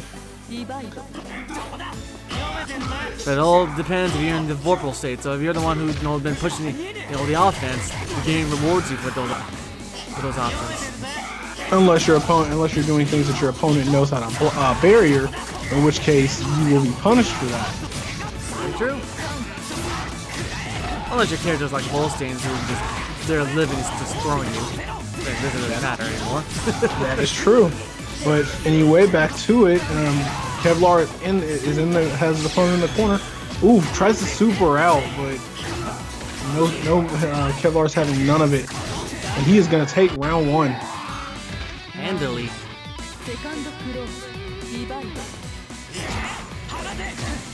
Okay, going into round number 2 here. Okay, it's Borderlands' turn. Ooh, but Kevlar finds the hole, makes a response. Ooh, that's going to be big damage right there. 4.7. He just forgot to add his ender on at the end of it. That could have potentially been about at least 5.2. Drops it in the full, and they'll try to get the burst effect, but nope. Kevlar accepted none of it. Kevlar is showing that he wants his run back. Alright, and Kevlar is on match point here to get back up into Grand Finals. Borderlands has to do something to turn this around right here and now. Not looking good for the guy, but he has it in him to at least take a set. Let's see if he can do it.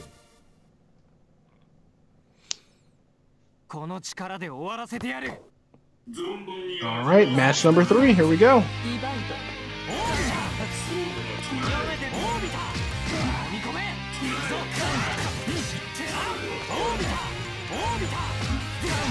Zoning him out a bit until he gets in. And he got in and he's got the corner again.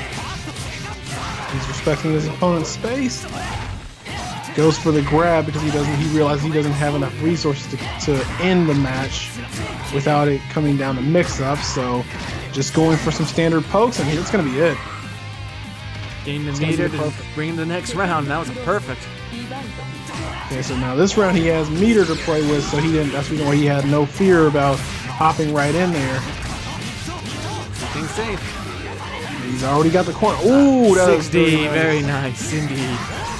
He used 60 to dodge the low, which is why it was a counter. Nope. Oh, guard break again. He does it 2 times in a row. Very nice. Very unique, punish off something that's usually very unsafe on block anyway, and he takes that very handily. And Kevlar just says no. We're going straight back to it. He said we're going back to Grand Finals. He wants his run back. As TSC's hero said, Kevlar Lily's like, oh, you're gonna do that? Let me get something to drink real quick. Oh, you're still gonna do that?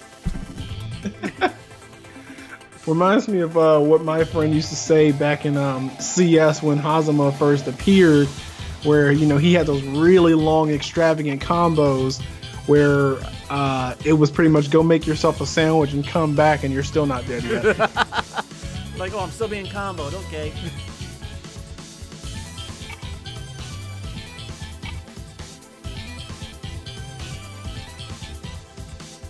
Oh, past the zero. Oh.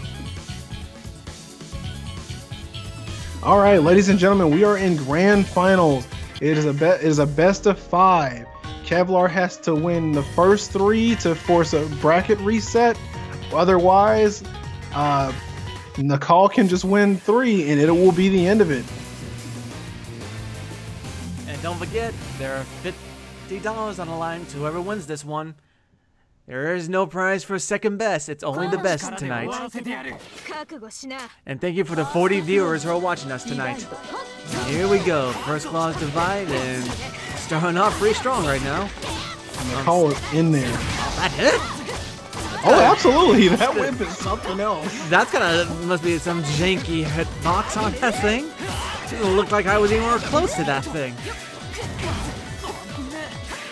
I can't say I agree with Nicole running up on Kevlar like that, you know, but given that the skill gap between him and me is very wide, he may know things that he's doing that I don't. Nice blocks. Very nice. This should end it. Oh, that's gonna end it. That's gonna end it. All right, round 2.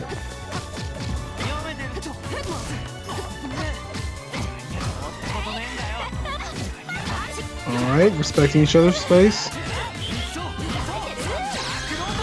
Very nice, spending the meter to keep it safe. Alright, very Kevlar. nice corner. Man, Hyde's got some good corner carry too. Absolutely. But that's like 3 times he's been grabbed though. Against this VP's guy. out. Nice side switch. Uses the pause button to see what's going on. And the caller realizes that, like, oh, I better stop. And the caller answers back with his own DP. And sights and runs underneath to get the quarter himself. Oh, whoa, very nice. Got the Very explosion. nice This is a war right now between these two. And this is the match that I wanted to see. I wanted to see what 2 very strong players can really look like when they're doing it. And this is really showing what 2 players can do.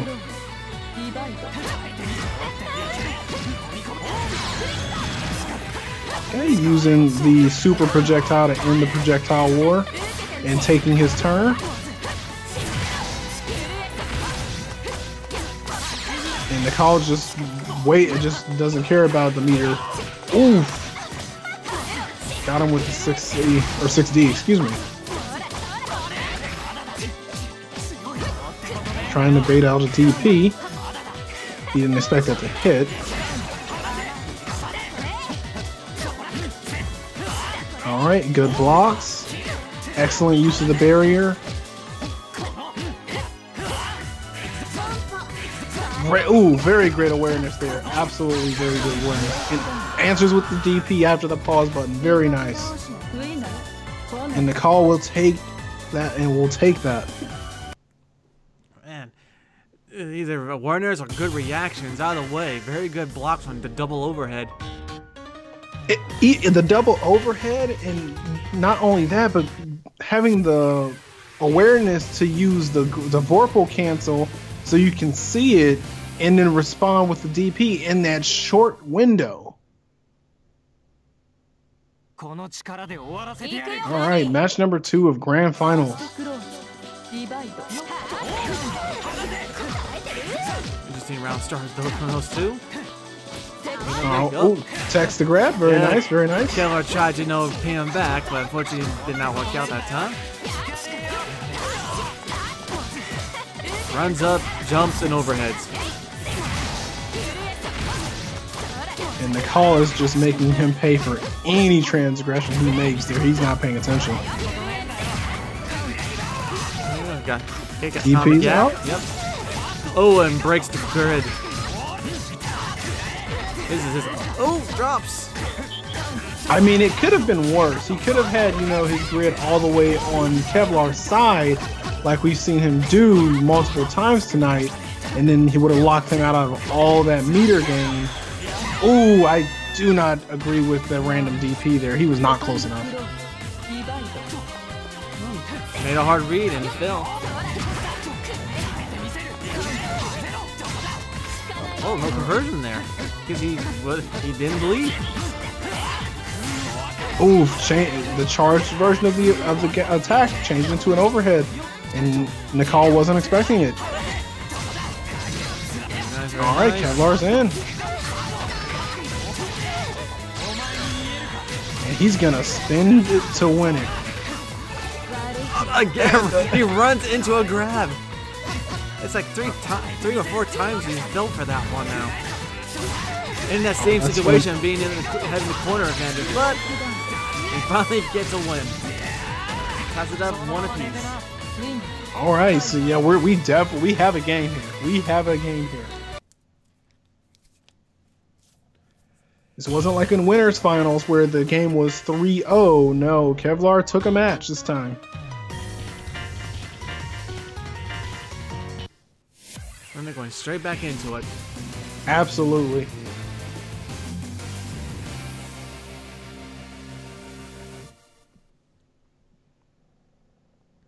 Here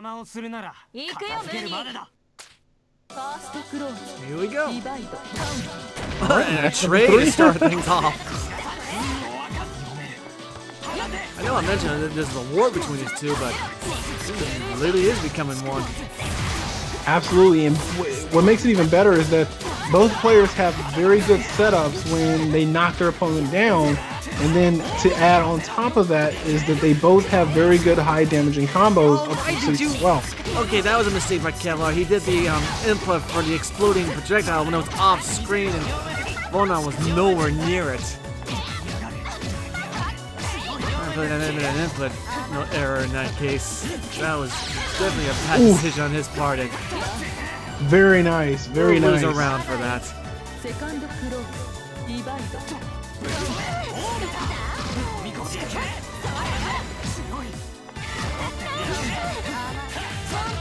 Very nice. Block the overhead. Text the grab. Stare down grab tech. And the amount of grid that you get for teching the grab successfully is just so much. What's the mix-up? Again, that's not an anti-air, but he is making it look like one. Very nice.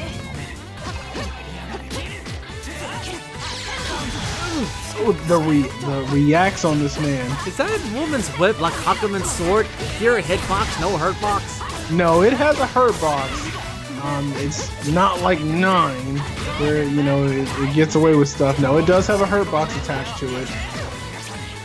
It's kind of like the easiest way to explain it is it's kind of like S's sword, where it has a hurt box only on very specific frames. I mean, hitbox, gotcha. Oh, or hurt box, sorry.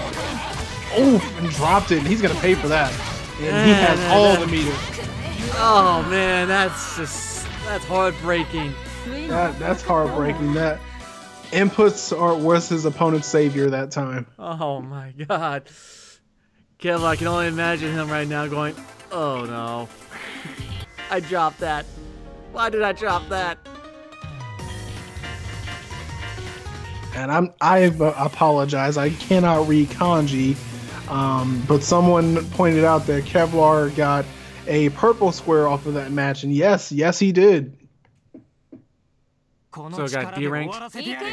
No, he got promoted. He went up. Oh, even though he lost. Interesting. Yeah, he was red before. All right, and we're going into match number 4 here. Nicole can take it all if he closes this one out, and he's showing that he wants to close that out.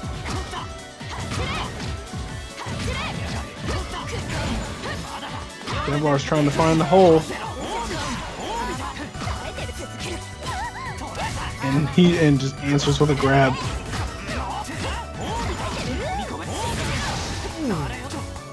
Yeah, her charged projectiles. Oh, nice! Wow, you just swat her out of here that time, though. Very nice. Oh, again, drops the. He didn't have faith in it. No, I believe that's a very tight window to get that extension. And I think the tournament nerves are starting to a little bit affect him, but he gets that round anyway.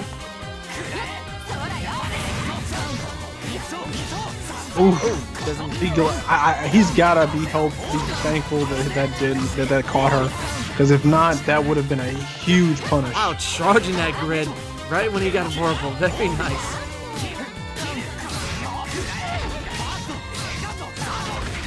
He's involved. He's gonna go in. He's gonna have all the benefits.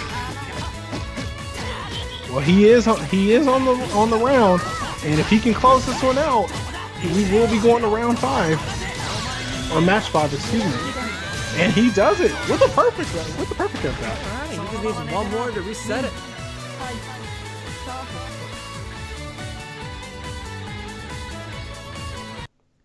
Kevlar fighting for his tournament life right now.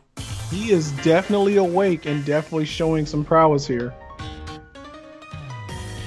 And Nikali is switching the lane. Oh, he's on time is over. Realizing Kevlar's got the reads, because if you would have won that, that would have been a 3-0, no, 3 straight win from Kevlar's side. So he's going to the, a story battle here. Nikali just said playtime's over. So will we see a bracket reset, or will Nikali take it here and now? Unfortunately, now Kevlar's got to get used to the Lin style of Nikali. And in one match at that. Yeah, pretty much. But he has to win it and adapt to it all in the small span of time of 2 rounds. And excuse me, it's Lin. They even say they had in English. It's Lin. Oh, my apologies. Yeah, no, I made the mistake first, but yeah. Oh, nice tag. No conversion. This is literally just who can open up the other first. Takes the corner. Jumps over it and gets in. Oh, he's gonna take it. Oh yeah. He's got the meter. He's got the meter for a DP, but he's gonna use it. He's gonna do first normal one.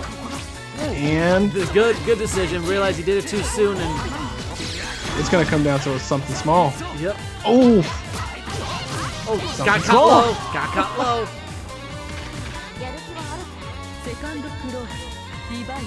It looks like he's adapting to it rather well. He's just not letting Nikali get a combo going and get a setup on him. Oh, so I think he's a little more comfortable because there's no stupid whip, zoning antics that Lin can do, but still, they both pretty much are thinking the same way. They both are Shoto type characters. That's true. Lin is just a tad faster in her stuff. Ooh, got the overhead. With bail off at that. Oh, very nice. Big damage. Oh, dropped it actually. So that was actually for Oki.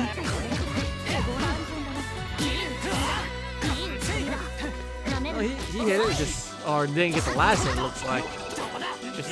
Attacks the grab. Oh, very nice. Oh, very nice. Very nice bait. Very nice. Okay, Kevlar's gonna take the corner. Tries it again. And gets the grab that time.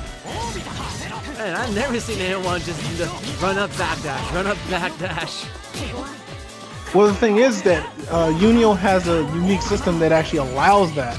It's actually just an input that lets you do that, where you stop your momentum mid movement. What the heck was that? Oh, tried to get him with a cross up, and with 1 second on the clock. Oh man,